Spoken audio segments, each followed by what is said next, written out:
Vadodara municipal કોર્પોરેશનમાં junior clerk તરીકે parks and ગાર્ડનમાં ફરજ બજાવતા દિલીપ ચૌહાણે 15 વર્ષ પહેલા આચરેલ ગેરરીતિ બહાર આવતા કોર્પોરેશને ફરિયાદ નોંધાવતા પોલીસે તેની ધરપકડના ચક્રો ગતિમાન કર્યા છે.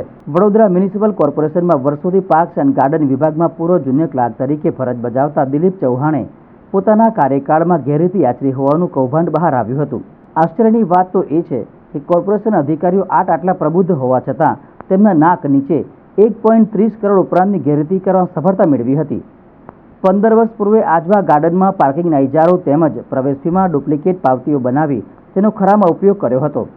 તદુપરાંત પૂર્વ જુનિયર ક્લાર્ક દિલીપ ચૌહાણે શહેરના મધ્યમાં આવેલ સયાજીબાગમાં મંદિરની દાનપેટીમાંથી પણ 2 લાખ જેટલી માતબર રકમની ઉચાપત કરી હતી.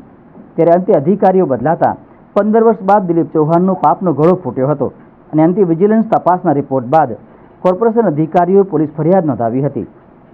પોલીસ ફરિયાદ બાદ હાલ પોલીસ કમિશનર અધ્યક્ષપણા હેઠળ ફરાર દિલીપ ચૌહાણને શોધવા માટે સમગ્ર પ્રકરણ ઇકો સેલને સોંપવામાં આવ્યું છે.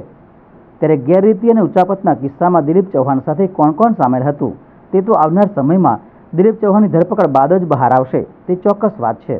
પાર્ક્સ એન્ડ ગાર્ડન ડિપાર્ટમેન્ટ દ્વારા જે વિવિધ ઇજારો આપવામાં આવતા હોય છે તે ઇજારા પૈકી અગાઉ જે ઇજારો હતો એમાં શ્રી દિલીપ ચૌહાણ દ્વારા છેતરપિંડી કરેલ હોવાની અને બોગસ પાવતીઓ રજૂ કરેલ હોવાની અને એ આડકતરો ઇજાદારને ફાયદો કરી આપવામાં આવેલી બાબત જણાયેલ. એ અંદાજે લગભગ 95 લાખથી ઉપરની રકમનો એમણે જે ગેરરીતિ આચરેલી તે ઉપરાંત બીજી પણ કેટલીક ગેરરીતિઓ આચરેલી અંદાજે 1.36 કરોડ જેવી રકમ થાય છે.